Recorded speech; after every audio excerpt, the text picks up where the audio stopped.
Brink takes place on the Ark. It's an immense artificial floating city at sea, built as part of a contemporary green vision, but now existing in 2045, and having lost contact about 20 years beforehand with the rest of the Earth, it exists in complete isolation with what were originally sustainable resources now in limited supply.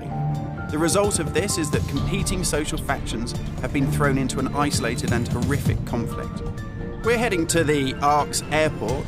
This was the original location that celebrities flew in and out of and had their photo opportunities, but it's also, because it's been deserted and disused for 20 years, the ideal location for me to show you a couple of the game's features in the absence of any enemies. Now, Brink uses those same familiar shooter controls that you're used to, but without the artificial constraints, because we've developed a new system that we're calling SMART. It stands for Smooth Movement Across Random Terrain. If you walk up to something that's an obstacle, just as you would do in any other shooter, you'll stop. But if you want to try and indicate to the game that you want to get somewhere as quickly as possible, using this SMART button, you're able to vault, mantle, and climb with ease.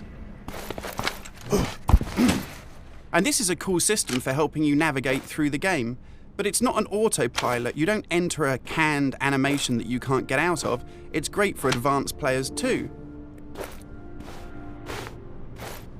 If you're approaching an obstacle like a security sensor, and you want to make it through that obstacle without perhaps alerting the enemy to your presence, you could just look up and you'll mantle up and over that automatically. And by the same token, if you use your same SMART button just running towards something and looking down, you'll indicate to the game that you're able to slide under something.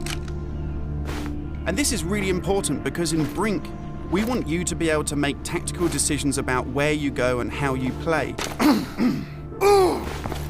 It's not a rail shooter where you're on a kind of minecart witnessing canned cinematics.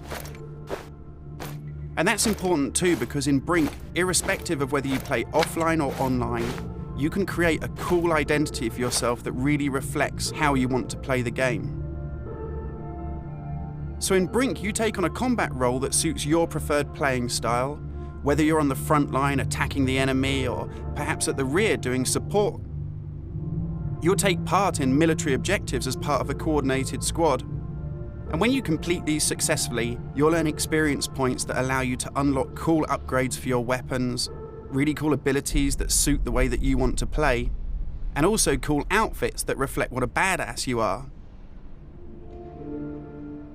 And you can do this irrespective of whether you play offline in traditional single-player style mode with no internet connection, or play cooperatively with up to 7 friends, or go online and play fully where the entire game is full of strangers.